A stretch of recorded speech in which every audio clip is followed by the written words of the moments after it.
जय माता दी। कैसे हैं आप सभी। आप जानते होंगे नवरात्रि का अब अंतिम दौर है। अष्टमी और नवमी तिथि है जो कि माता रानी को समर्पित है। इस दिन कुलदेवी मैया के नाम से अपने घर पर रहकर सरलतम अगर कार्य करते हैं तो आपके जीवन में वैवाहिक दिक्कत, प्रतियोगी परीक्षा, रोग, कर्ज जिस कारण से आप भारी हार गए हैं, हर स्वरूप में आपने सब कुछ कर कर देख लिया। निश्चित रूप से आपके कार्य में बल मिलेगा।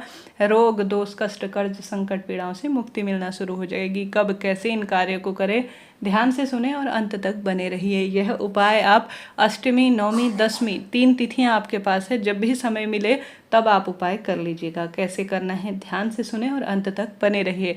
कमेंट्स में आप जय माता दी जरूर से लिख दीजिएगा। सबसे पहले आप सभी से अनुरोध है, अपने कुल देवी मैया का स्मरण करते हुए कमेंट्स में उनका नाम जरूर से जो है आप लिखिएगा ताकि उनका स्मरण हो पाए। आप हमेशा ही सुनते होंगे, आप भले ही अपने कितने भी देवी देवताओं को पूज लीजिए, परंतु कुल देवी मैया को जिसने प्रसन्न कर लिया, अपने कुल देवता को जिसने प्रसन्न कर लिया, उसने सब कुछ प्राप्त कर लिया। तो कुल देवी, कुल देवताओं की संख्या अपने आप में कहने का अर्थ है कि वह सबसे प्रमुख होते हैं, हमारे पूजनीय सबसे प्रथम माने जाते हैं। तो एक दिन जो है आप सभी को, हालांकि हर एक दिन कुल देवी मैया, कुल देवताओं का स्मरण करना चाहिए, परंतु अष्टमी नवमी के दिन कुल देवी के नाम की अग्यारी जरूर से देने का विधान शास्त्रों में कहा गया है। और साथ ही कुछ कार्य आवश्यक रूप से कुलदेवी के नाम से करने चाहिए, जैसे कि माता रानी के सभी स्वरूपों में सबसे सुंदर कुलदेवी का स्वरूप है। सबसे पहले अपने घर के मंदिर में हलवा पूड़ी या आपकी कुलदेवी मैया के नाम का जो भोग बनता है वह अपनी माता रानी के स्मरण में कुलदेवी मैया का ध्यान करते हुए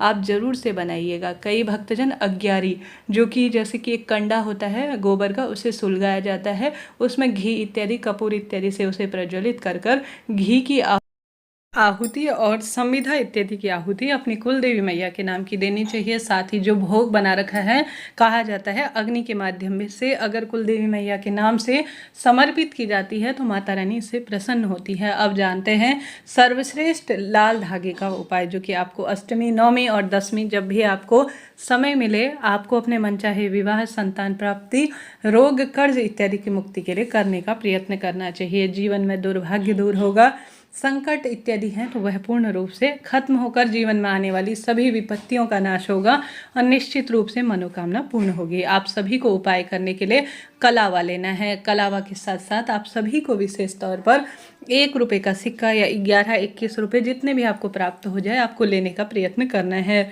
अपने घर के मंदिर में जहाँ पर भी आप माता रानी की प्रतिमा, फोटो को विराजमान है, वहाँ पर सबसे पहले लंबी बत्ती का दीपक लगाएं। दीपक के अंदर लौंग का जोड़ा इत्यादि समर्पित करें। साथ के साथ आपके प्रश्न आते हैं, दीदी हम अगर लौंग का भोग माता रानी को, कुलदेवी मैया के नाम से समर्पित करते हैं तो बाद में इसे क्या करें? तो आप इसे चाहें तो प्रवाहित कर दें, नहीं तो अष्टमी नवमी पर जो हवन होता है उसमें भी आप इसे समर्पित कर सकते हैं। जितनी भी अष्टमी, नवमी या प्रथम दिन से जो लौंग का आपको मिला है उसे आपको समर्पित करना चाहिए शुभ फलों की प्राप्ति के लिए। और इसे कहीं भी अनावश्यक नहीं फेंकना चाहिए, पैरों के नीचे ना आने पाए, इस बात का ध्यान रखिए। अब आप सभी को जो दीपक लगा रखा है, फूल इत्यादि आपको लाल गुड़हल के फूल माँ के चरणों में समर्पित करने हैं और आपको कलावा लेना है। लाल रंग की चीज़ें माँ को प्रिय हैं। 1 रुपये का आपको सिक्का लेना है। साथ के साथ आपको लेनी है 1 चुटकी हल्दी। आपको कुलदेवी मैया का स्मरण करना है और अपने माता रानी के सभी नाम का ध्यान करना है। आप माता रानी का कोई सरल सा मंत्र भी इस कार्य को करते हुए बोल सकते हैं।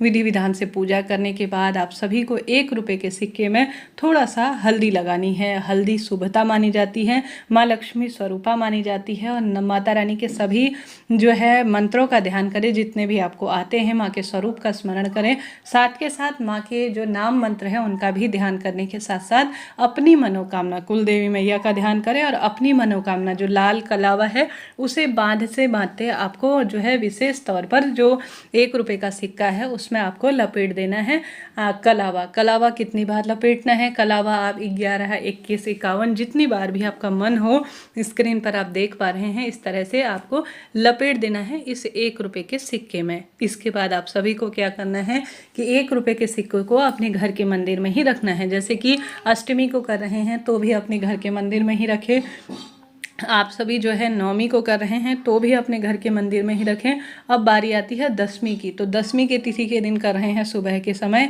तो आपको जब आप संपूर्ण सामग्री विसर्जित करेंगे तो संपूर्ण सामग्री तो आप विसर्जित करें, परंतु जिस जो है 1 रुपये के सिक्के में आपने अपनी मनोकामना का धागा बांध रखा है, लाल रंग का कलावा बांध रखा है, हल्दी कुमकुम समर्पित किया है, अपनी मनोकामना आपने बोली है, कुल देवी मैया का ध्यान किया है, जिस व्यक्ति के निमित्त कर रहे हैं, जैसे अपना बेटा बेटी के विवाह हो जाए, पुत्र की प्राप्ति हो आपको, आप उनका स्मरण कर कर उनका नाम गोत्र बोलकर किसी भी माता रानी के मंदिर में अगर यह 1 रुपये का सिक्का जिसमें आपने धागा बांध रखा है और हल्दी कुमकुम आपने लगाई है, वह माता रानी का जो मंदिर है वहाँ चढ़ाकर आ जाते हैं, धागा लगे सहित ही, या जो कुलदेवी मैया के मंदिर में हो या कोई भी माता रानी का स्वरूप हो। देखिए कुलदेवी मैया तो कई बार गाँव में होती है, हम शहरों में रहते हैं, तो ऐसी स्थिति में कुलदेवी का ही ध्यान करना है। 1 रुपये का सिक्का जो आपने कलावा बांध रखा है, उसमें मौली इत्यादि लपेट रखी है, उसमें हल्दी कुमकुम लगा रखा है, उसे अपना नाम गोत्र बोलकर जिस व्यक्ति के निमित्त कर रहे हैं, एक व्यक्ति के लिए एक ही धागा और एक ही सिक्का प्रयोग होगा।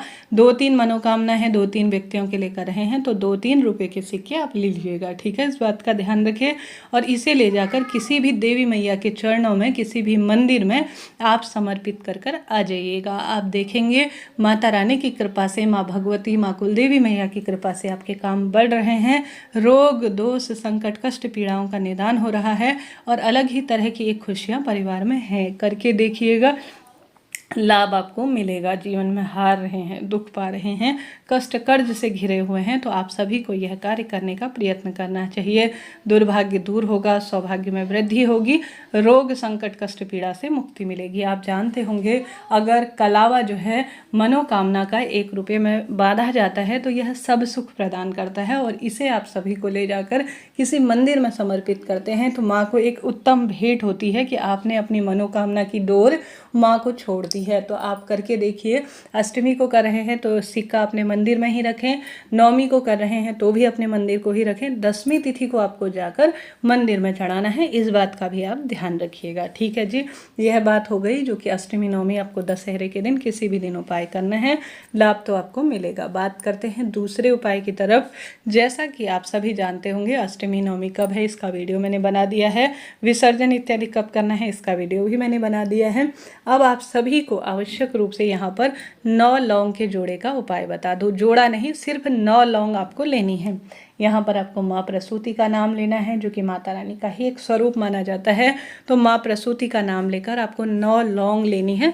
साबुत अवस्था में, अच्छी अवस्था के 9 लौंग लीजिए और उसे ले जाकर आप सभी जो है, जो व्यक्ति ज़्यादा बीमार रहता है, जिस व्यक्ति के कर्ज ज़्यादा रहता है, जिस व्यक्ति की संतान विवाह की दिक्कत है, पुत्र प्राप्ति की आपकी इच्छा है, तो आप सभी को 9 लौंग लेनी है और 9 लौंग को जो है उतारा कर लेना है किसी भी व्यक्ति के ऊपर से। 9 लौंग को उतारा करना है किसी भी व्यक्ति के ऊपर से, जैसे कोई परिवार में बीमार रहता है उसके ऊपर से आपको 21 बार माँ प्रसूति का नाम लेकर 9 लौंग लेकर उतारा करने के बाद या तो आपको बहते हुए पानी में ऐसे प्रवाहित कर कर आ जाना है, नहीं तो इन 9 लौंग को जिसमें से आपने 21 बार उतारा कर रखा है शिवलिंग के ऊपर अपनी मनोकामना कहकर अगर आप समर्पित करते हैं तो किसी भी नवरात्रि की अष्टमी नवमी दसवीं पर आपके परिवार के रोग कर्ज उतरना शुरू हो जाते हैं और संकट कष्ट पीड़ा से मुक्ति मिलना आरंभ हो जाती है। तो 9 लौंग माँ प्रसूति के नाम का उपाय आपका भाग्य बदल सकता है। कभी भी किसी भी दिन करके देखिएगा, जीवन में ऐसा बदलाव आएगा कि आप देखते रह जाएंगे। हार रहे हैं, दुख पा रहे हैं, कष्ट कर्ज से घिरे हुए हैं, तो जीवन में इस चीज़ को आप नोट करते हुए चलिएगा, आप इस कार्य को कर पाएँ श्रेष्ठता के स्वरूप में। निश्चित रूप से जो चाहेंगे प्राप्त कर लेंगे, हर सुख आपको मिलना शुरू हो जाएगा। जय माता दी दोस्तों।